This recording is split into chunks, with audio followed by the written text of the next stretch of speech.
Hey guys, what's up? It's me, Thomas. Today we're back here with How to Beat Anime. Today's a recent one called How to Beat the Kaiju Monsters in Gamera Rebirth. So yeah, we got a Gamera anime. And for those who don't know, think lower...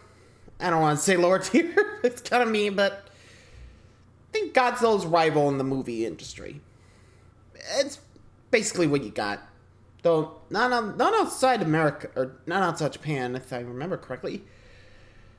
So might as well check out Gamera Rebirth and see how to survive this craziness. Be sure to like, subscribe for more. Hope you enjoy. Let's go.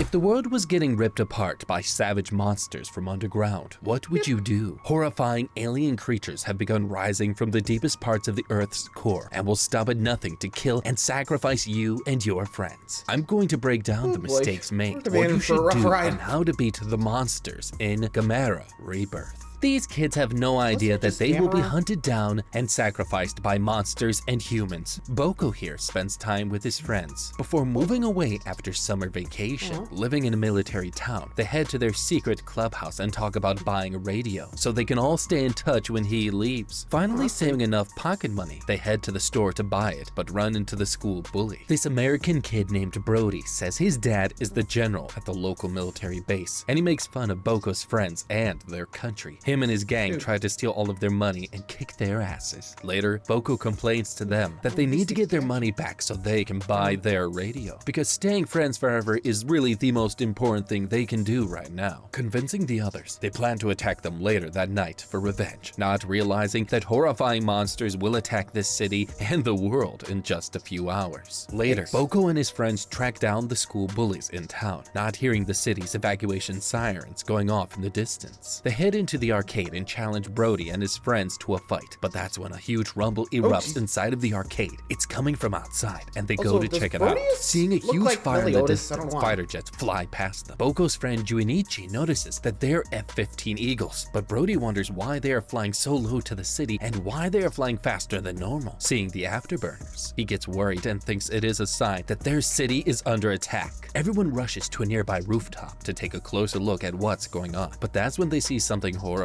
Jets fighting terrifying monsters, firing missiles, and getting absolutely slaughtered. Dozens of civilians get eaten in plain sight. It's beautiful. I didn't say that, but the kids can't make out who the enemy is. Boko then feels a strange surge of energy within his body and doesn't know what's going on. No one else notices though. And that's when this flesh-eating monster appears behind them, ready to kill. Okay, well, it might seem like we are screwed. I would get out of this situation by relying on social deductive reasoning, sensitive hearing, and a little bit of Nando's chicken. Let me explain. Before this monster showed up, everyone clearly heard the low rumble in the arcade. From that fact alone, it means that the explosion was at least 15 kilometers away. Currently, these kids are in Fusa City, Japan, an area known for its American Air Force base and primarily a residential suburb that houses workers working in Tokyo. The point is, there are no nuclear facilities or anything crazy that could create such an explosion like the one we just heard, except the Air Force base. But if that's the case, then it could mean three likely scenarios. Either an accident happened at the Air Force base that caused the explosion, which is unlikely, or some attack happened to the Air Force base, or an attack happened within the city of Fusa, and this is what caused the Air Force base to react to the threat and deploy weapons of some kind to it. This means that due to deductive reasoning and the close proximity to the threat already, there was absolutely no reason to go up to the building just now. Instead, they should have just ran in the opposite direction, because that's the smarter plan, and figured out the full situation at a later point from a safer distance. They wasted precious time risking their lives, which got them here. If I was Boko here, at this point we gotta deal with this Nando-looking mofo without killing it. Well, we're prepubescent as hell. However, we do have options. We're surrounded by a group of our peers, and not just any peers. We're around military brats. An average military brat due to their, well, unique experiences growing up in international military bases. And that means that these kids are packing with useful abilities. Abilities and skills that we could use now that we're clearly in the apocalypse. This means that I would keep one or two of these military brats, since their skills, well, could come in handy. I would also keep Junichi here, since he is a big old nerd about a whole lot of stuff, but I would 100% push Joe and maybe one or two of Brody's friends straight into Mr. Nando over here, because their shields of meat will give me time to escape. During the descent, I would... Yeah, I also probably would just try to figure out, okay, where's a good weapon? Also, probably not go up the roof. I would have just, Okay, as soon as I saw, like, fires in the city, I would have gotten off that roof, because, well, to be fair, not the best place to stay above, you know, easy firing line. Like, in case it was an attack. I'd probably go down, get back down there, find something to defend myself in case, you know, the attack gets closer.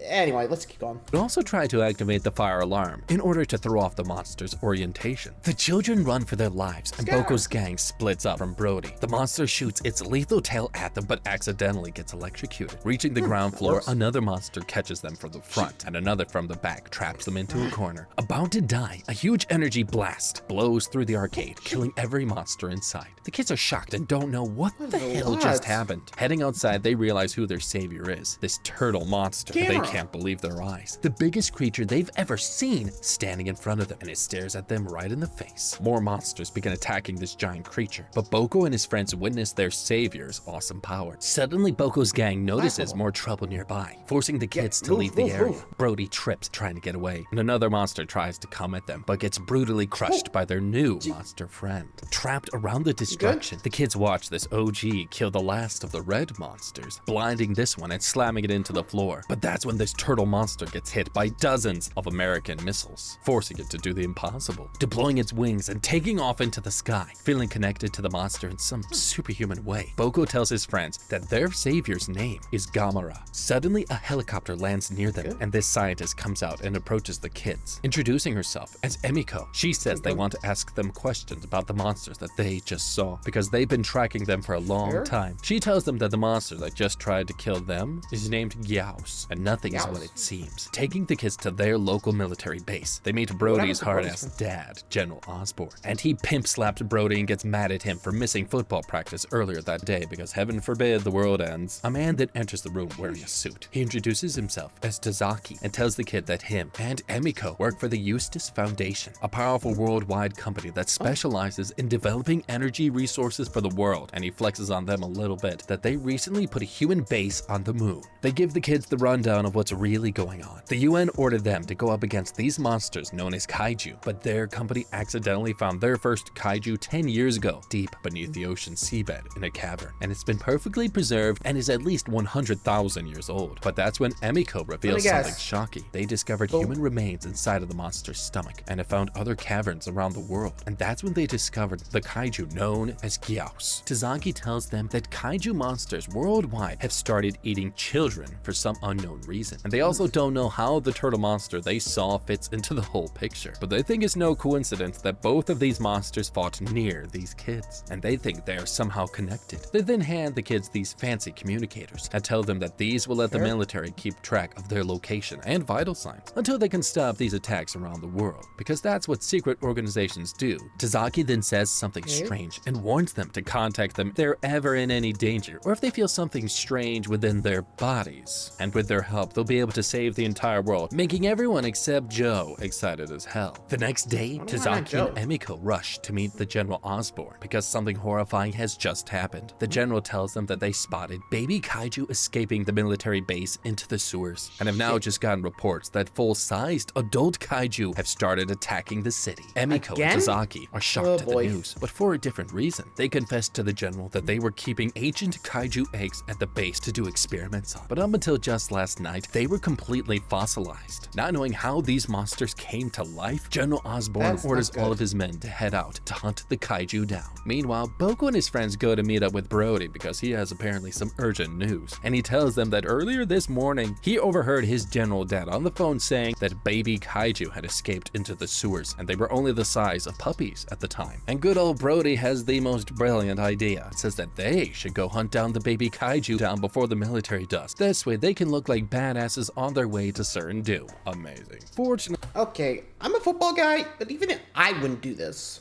okay? And if I wanted to, I probably would, you know, figure out, like, okay, how do I get there without getting myself in trouble?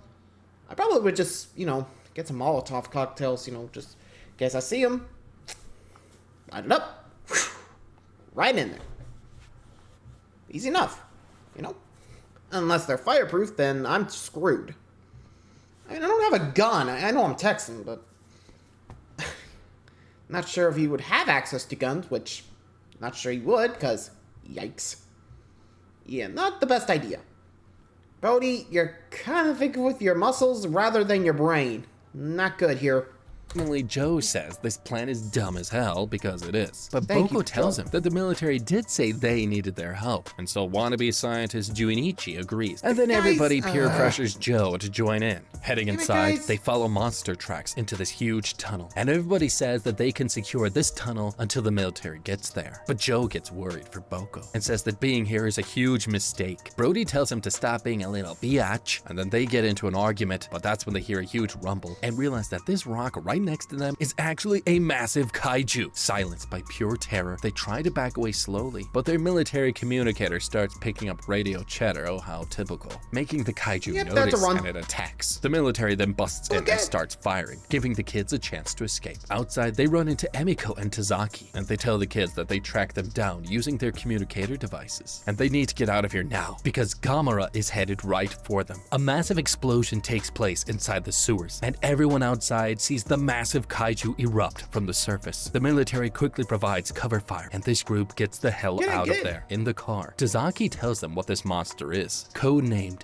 Jiger. He says they Jiger? discovered this kaiju before Gyaos appeared, and they've been investigating its eggs for the past year. But he doesn't know how they grew suddenly and why now. A car then crashes into them and boy. disables their ride. Getting out, they see Jiger in the distance, Oh, when come all of a on. sudden, another energy blast blows through the area, and Gamera appears. Oh. It quickly tries to stop Jiger, but gets stabbed by its lethal tail, injuring it. Gamera tries to attack again, but gets fired upon by incoming fighter jets. The kids watch helplessly from the distance, and Boko is horrified. Sensing that Gamera is somehow on their side, he has an idea, and tries to convince Brody to save Gamera through his general dad. Tazaki thinks he's crazy, but Brody finally listens and calls his dad. Reluctantly, his pops listens, and just then, Jiger in the distance stabs Gamera a third time and knocks him down. Vulnerable, it gets ready to kill Gamera just as it gets stopped by fighter jets. There Boko we go. realizes that they managed to do it, and Gamera gets back up, quickly hitting up its claw, and it forcefully picks up Jiger and burns its body alive, and then it just takes off again into the sky. Later, Brody's dad reaches Yeah, honestly, with it, if I saw this, I would have been like, yeah, wait a minute. Turns on our side. Get Liger. Or Jiger. You know what I mean. Just get the tiger. Oy. Like, sometimes you gotta realize, okay, who's your ally, who's not. Aim for the one that's trying to eat the kids. So far, Gamera hasn't attacked a kid, so as long as you don't attack him, he won't attack you. Okay? Which, Brody, good call, man. Good call. Anyway. the group of kids, but slaps Brody in front of everyone, telling him to hell, not dude? be irresponsible with his life ever again. He gets sad, but Joe tries to cheer him up, and he quickly becomes friends with the group. And none of them have no idea that something much more horrifying has just escaped and is headed their way 100 miles east in the South Pacific Deep Sea. The next day, the Foundation tells Dazaki and Emiko that they have collected and are analyzing more flesh samples, and they found more Aurelium, a mysterious energy that powers and amplifies energy from all kaiju. Because of this new development, they order these two to escort the children to their excavation site at Yonaguni Island by boat in order for the next phase of their plan to start. Convincing all of the children's sure parents, that's a good even idea? somehow Brody's dad, they tell everybody that these kids will be needed to save the world, and they trick everybody into letting them go, and they all set off by boat. Later, Emiko gives the kids This a tour of the seems ship really and find out it's irresponsible. packing some serious heat. She reveals to them that they are also carrying an Aurelium crystal and are using it to try to find different races of kaiju present on Earth. Tazaki butts in and tells Emiko that he's got bad news. A new kaiju has just sunk a ship 250 kilometers Son of a from bitch. them, codenamed Zygra. The ship was carrying other kids who encountered the Gyaos kaiju, but now they're all dead. They discuss the grave news with members from the Foundation and suspect their ship will be the monster's next target. And that's when Tazaki freaks his boobs off and goes to tell the captain to get them to the Yonaguni Island as soon as possible. Outside, the kids overhear on the communication device about the recent ship explosion and begin freaking out. Junichi then tries to calm them down with some math. He says that the attack happened around 10,000 kilometers away, and if the creature was traveling 100 knots, then it won't reach them for another 2 days, and they should reach their destination by tomorrow night. Everybody lets out a sigh of relief. Junichi then don't even know what suggests these that all kaiju could do. kaiju may belong to some sort of ancient civilization based on what he's noticed, but they all think he's just being a nerd herd. Okay, this plan makes no sense, and this could have been obvious due to common sense. Let me explain. There's no possible way that Junichi can tell how fast a kaiju would travel. How would he know? For context, the fastest sea animal in the world is the sailfish. It's able to move as quick as a cheetah but in water at 82 miles an hour or around 71 knots. And I don't have to be a scientist to assume that a giant monster could probably travel way faster than, oh, I don't know, a sailfish. Probably way more than 100 knots. Either way, it makes no sense why they're taking a boat in the first place, when it's noted that the trip between where they left, the airbase, to Yonaguni Island takes 2 days by boat, which is around 2,000 kilometers apart. You would think that with the world ending and them needing to get a little bit of a move on, that they would have picked a faster mode of transportation. Look, it's possible that they're taking a boat since it's carrying a valuable beryllium crystal, and maybe it's too fragile to transport any other way. But transporting both the valuable crystal and the kids, which they apparently need to save the world, is stupid as hell. Especially when they now know that another ship like theirs carrying children similar to Boku and crew just got taken down last night. But let's say even before this other disaster happened, traveling by boat should have been the last option. By definition, a kaiju is characterized as a force of nature. If I was them, I would have gone to Yonaguni Island way faster by putting the kids on a flight from Tokyo to Okinawa Islands, since we could have gotten there in under 3 hours. And then we could have either taken a boat from Okinawa to Yonaguni, which would have taken 10 hours and 45 minutes. This would have been a better countermeasure than relying on the kaiju not being faster than a freaking sailfish. Unbelievable. Later that night, the alarm blasts throughout the ship, and everybody receives the worst news of all. The Zygra kaiju has caught up to them and is coming at them with the equivalent speed of a missile, reaching them in 10 minutes. Firing a kinetic energy missile, the captain quickly dodges the monster's lethal shot, and they see on their radar that the kaiju has now gotten even faster. The ship launches another counter missile at Zygra, landing it right near it, and it explodes in the face, allowing the captain enough time to whip out their secret weapon, launching their EM propulsion. He sends this ship flying at unheard speeds, and the gang tries to reach their island as soon as possible. Another siren sounds off, and they see that Zygra is still alive and is now traveling faster than they've ever seen one go, wrapping itself in bubbles to help minimize water resistance. Finally, out of options, Captain says they need to switch to Plan B. Tazaki's eyes go wide, and he refuses to go along with the job anymore. He tries to retreat to the helicopter, and Boko's group follows him, confused as hell. Nearing the bird, they finally see their impending doom, and Zygra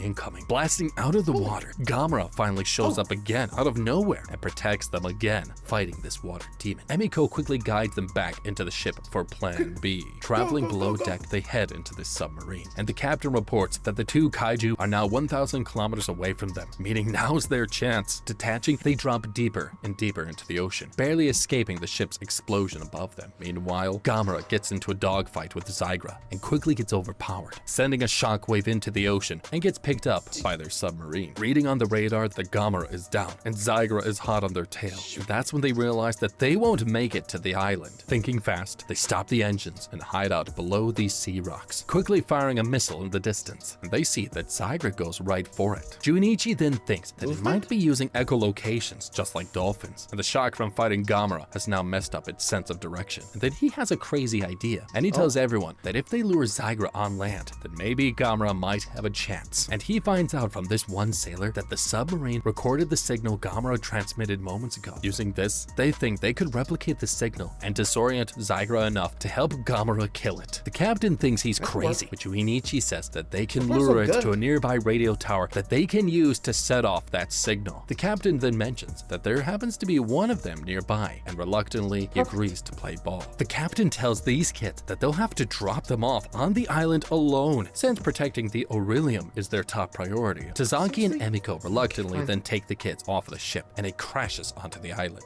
and everyone quickly makes a move to reach the radio station. Okay, this is madness. We would have been able to figure out Zygra Kaiju's weakness by looking at how wet he is and where he originally grew up. Let me explain. While this is a solid plan, knowing the stakes at hand, I would have prepared a better T-bone combo of a second plan. At this point, we know that Zygra Kaiju is aquatic in nature, and since kaiju were found within the Earth's crust deep below. I believe it would be then safe to say that this creature would have acted much like other deep-sea creatures out there, including similar weaknesses, since they also have been living down there. In order to survive in a harsh, dark environment, most deep-sea organisms have evolved to possess a highly specialized visual system, which makes them sensitive to small amounts of light found within that environment. This genetic trait makes deep-sea organisms vulnerable to sunlight and bright lights in general. And since we've now known about this deep-sea kaiju for 2 days from the moment it was first sighted, which means that it would have been possible for the military to mobilize action plans designed to exploit this very likely possible weakness within the Zygra kaiju. For example, the sun or fire, since it's also safe to assume that the opposite of water is fire, because every water creature would be susceptible to heat. We could have even notified the US military base that just so happens to be close by their location. Realizing none of their men are there to escort them, they haul ass by foot, just as Zygra pops out from the water in the distance and comes right at them. Rushing in, they work together to quickly turn on the radio, emitting a piercing signal. It hits Zygra and it collapses and loses its sense of direction for a split second. And that's when Boko gets hit with the worst headache, and Gamera blasts out from the water. Taking terrifying hits, it overpowers Zygra and blasts it with radiation, killing it and saving the kids yet again,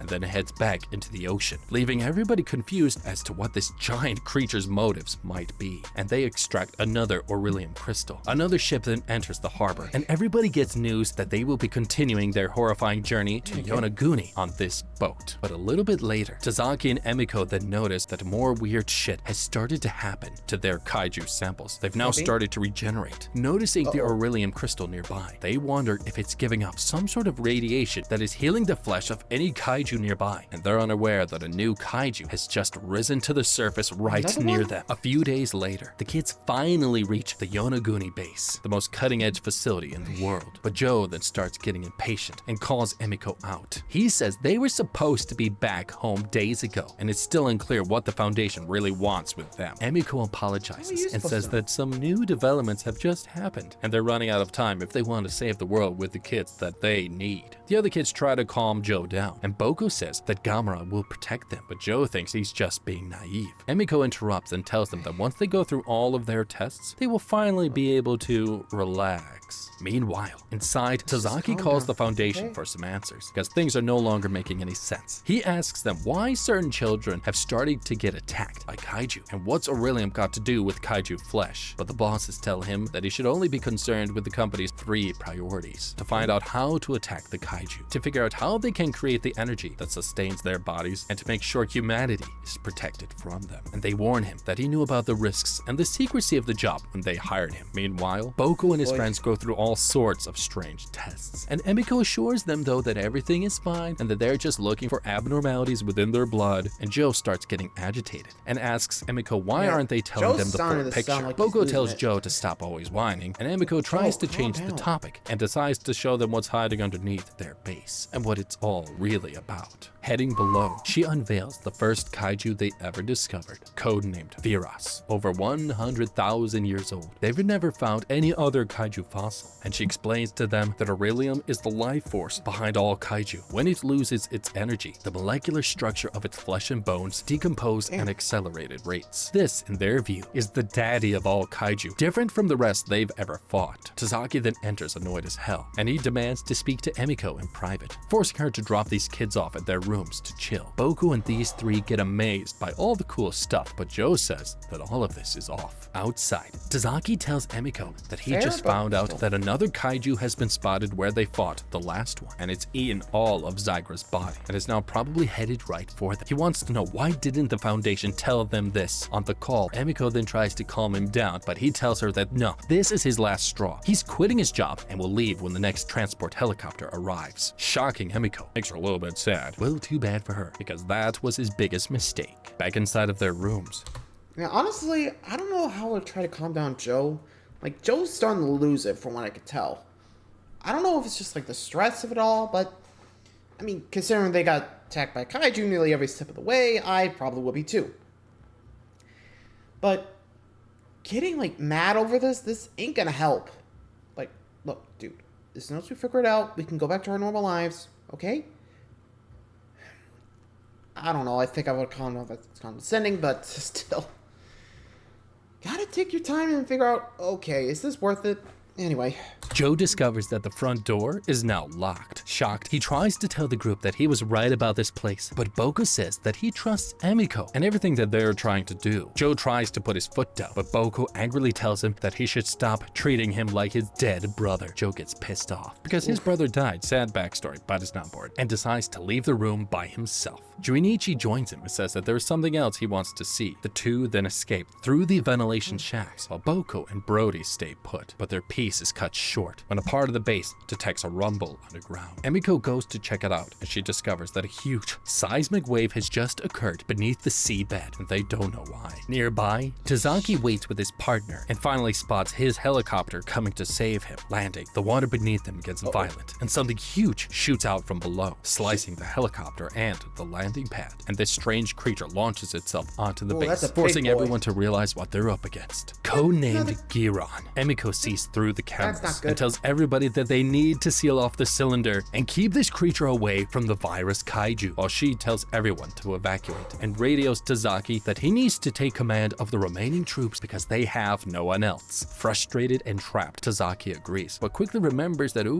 nobody's watching the kids. Meanwhile, Boko stares death right through his window and rushes to try and call Joe and Junichi, but their device isn't working and they're still trapped in this room. Desperate, these two also try and escape through the ventilation shafts. Back at Fusa military base, General Osborne then gets notified that Yonaguni mining base, where his son is, has been attacked by another kaiju. Meanwhile, in the meantime, Boko and Brody somehow finally meet up with Joe and Junichi, just as Giron attacks their building, splitting these two up and forces them to come face to face with the kaiju itself. But that's when Gamera suddenly appears oh so conveniently again and knocks back Giron. The two will duel it out, making the kids realize that Boko was right. Gamera is protecting them, missing his buddy. Joe uses this opportunity to go find Boko. The two kaijus battle to the death, but Gamera realizes that this monster is faster than the rest, and it manages to cut off Gamera's arm clean off, causing Boko to somehow feel the pain as well. Joe hears this and locates him, and the two make up, and everybody then tries to get to the bottom floors. Heading inside of this lift, it suddenly breaks and sends them crashing down to the basement. Giron outside manages to stab Gamera, causing him to collapse onto the floor, but that's when something crazy happens. Its body starts powering up, and its shell starts spinning at light speed. Gaining air, it flies at Giron and tries to attack it, quickly pulling up a slick move and slicing right up Giron's monster body, killing it dead and winning the next kaiju battle. A few minutes later, the kids wake up inside of the lift and realize they are now in the basement where the virus kaiju is being held. There, they spot an beryllium crystal in front of them and notice that the case was destroyed on impact. It's strange, and Boku touches it, causing a horrifying visual to appear around them. They discover an ancient civilization known as the Foundation, an organization that tried to purify the world by creating kaijus, wanting only the chosen ones to survive. They sacrificed special children in order to gain control of these monsters, but Gamera stopped them and saved the world. Suddenly, the visual ends, and they see Emiko's men coming right for them. Meanwhile, on the moon, the Foundation board members sit and discuss their evil plans to purify the world from the safety of their moon base. But then they realize that the last few food shipments that they were supposed to receive from the orbit station has never arrived, and they worry if their second in command, Emiko, has betrayed them. But this one board member says that she would never betray her people. Back on Earth, Tazaki helps everyone rebuild the base, but comes across Emiko, and she tells them that they don't have time to save people and must focus on the main mission, because that's the only thing that matters. Tazaki thinks it's a little sus, and she's acting kind of evil, and they get word that the children have been found. She takes Tazaki to go see the kids now drugged up and helpless, and Tazaki finally realizes the horrifying truth. He finds out that Emiko actually wants to use these kids in order to revive the horrifying virus kaiju, and this kaiju will wipe out most of humanity. She's actually really evil. Tazaki questions her and says that the mission was to protect the children, but she says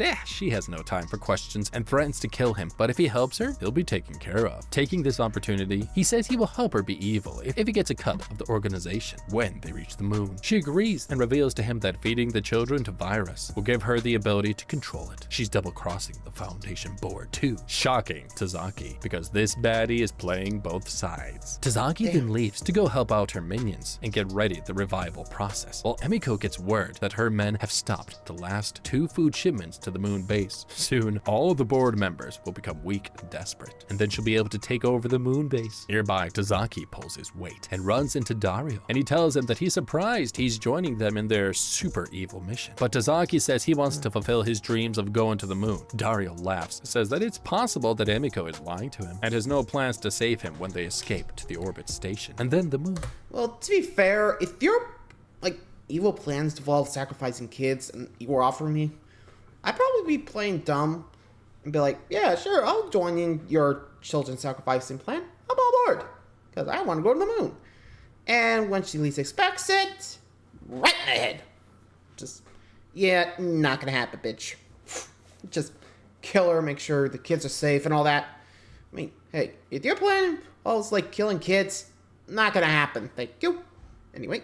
Since everyone he sees in this room will also be left to die when Virus awakens, he then gets sent by Emiko to go check on the kids now trapped in this room. But there he discovers from the kids that Emiko doesn't just want to wipe out most of the world. She wants to destroy the entire planet. Once Virus eats the chosen child among the sacrificed children, it will lose control and begin to devour the entire human race. And Tazaki finally realizes that Emiko is on a mission to destroy the entire world. And Tazaki tells them in response to this information to shut their mouths and get ready to die, and leaves them in this room. Back in the revival room, Emiko puts their Aurelium crystal near the virus kaiju, and they watch as it regenerates. The man says it will come alive in 1 hour. On the clock, she orders Tazaki and Dario to carry and drop old kaiju flesh onto Virus, helping it to regenerate faster. Emiko notices Tazaki's discomfort and says that the chosen will survive Virus's massacre. She tells him that years ago, her ancestors from the Foundation were betrayed by some of their own kind. They created Gamera to stop them from purifying the world. The computers then notice Virus regenerating way too fast, and they now say that it will wake up in 20 minutes. They try to drag the kids into their sacrificial cage, but they break free last minute and try to escape, needing them alive for the process. Tazaki gets sent after them, but then him and Dario actually help them escape, revealing to the kids that they were actually on their side because, well,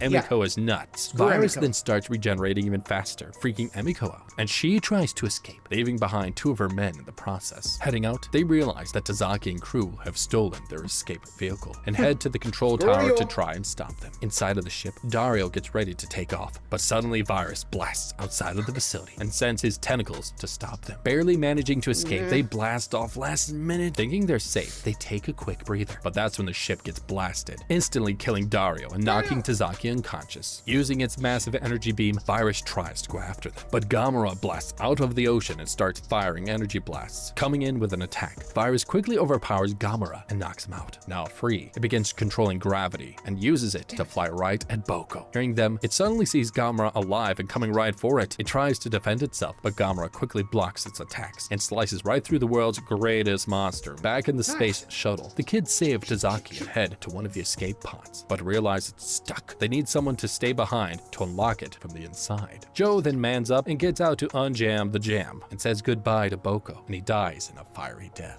The space shuttle quickly descends back to Earth and lands on Emiko and her minion, causing this whole base to explode. Barely surviving, Emiko wobbles out, but then runs into another baby kaiju, and it rips her face off. Yes! Serves her right. Boko's crew then realizes that their rocket's parachute won't deploy, and suddenly Gamera catches them and carries them safely down to land. There, Boko realizes his pet monster is not breathing. Tazaki doesn't give 2 shits and tries to leave, but Boko and crew convince him to help him save Gamera, in case the Foundation tries to come after them, which is a very good possibility. He reluctantly agrees and calls his military contacts to try and save their greatest defender. Back on the moon, members of the Foundation see that Gamera's life signal is dead, but eagerly wait for their plan B to start. And this one member tells them not to worry, because another kaiju is alive, and soon will find the children and eat them, triggering the purification event. Back on Earth, Tazaki's military contacts tell him everything they know about the Foundation and their evil plans to use the kaiju to destroy humanity. He tells them that bringing Gamera back to life is their only hope of defense, under the condition that Gamera can be controlled. Convinced, the military rescues Gamera and recruit the world's greatest minds, and they try to figure out how to bring Gamera back to life. Tazaki shows them a piece of Aurelium crystal he stole and gives it to the scientists. But that's when Boko collapses and has another vision, seeing how the ancients healed Gamera. He tells them to put the Aurelium crystal near Gamera, triggering the other kids' memories of what they saw at the mining base. Drawing it, they tell the scientists that Emiko's men hung Aurelium right in front of Gamera's outer shell as a sound was then emitted. The scientists realize what they're trying to say,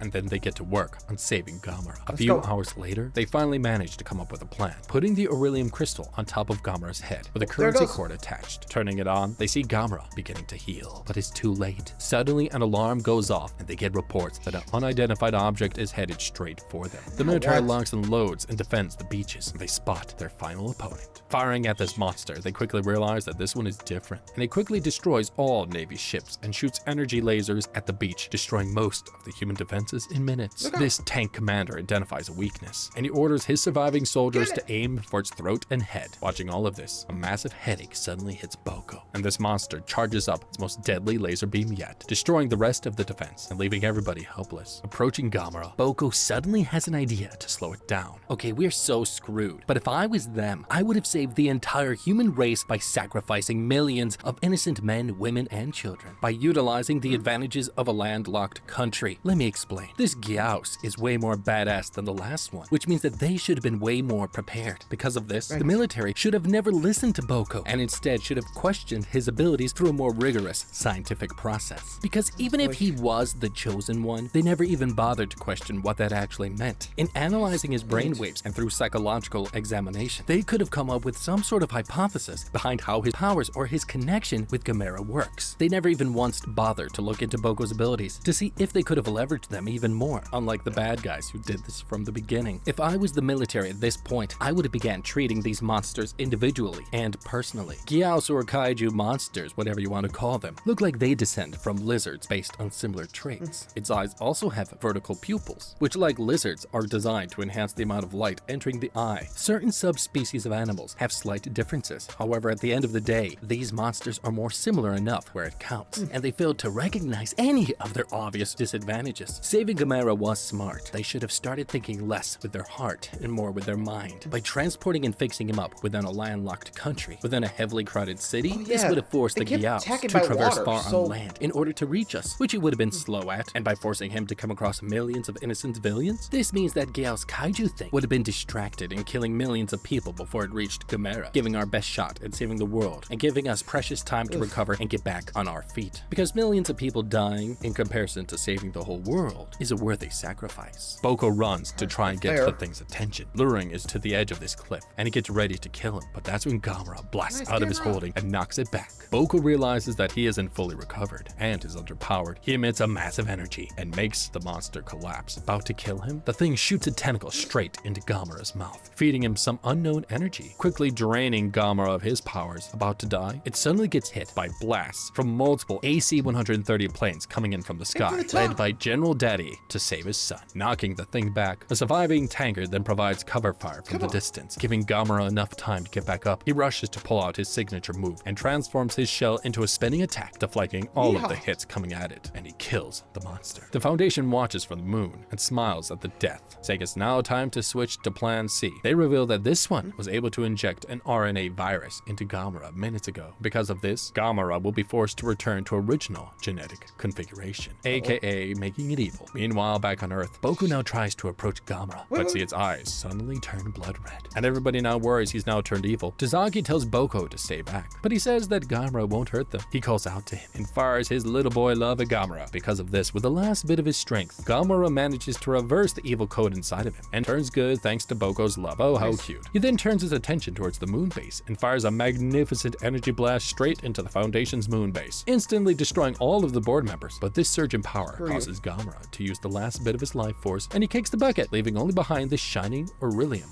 rock. Saddened by the loss of their friend and giant monster, the world eventually goes back to normal, and everybody rescues the kids and they spend the last days of summer together. They meet up with Chisaki later and tells them that the UN has started to investigate the Foundation, and he'll be keeping an eye on them. They then go to the military base to go check on a baby Gamera in his test tube. They found it where Gamera died, and they get ready to take care of this kaiju and make it ready for the day when more monsters try to attack the world. But what do you guys think about the... Oh, you gotta admit, you gotta love baby Gamera. Well, stay safe, Foundation's toast, and well, don't have to worry about that for a while. Let me know what you guys think, and until next time, like, subscribe for more. See ya.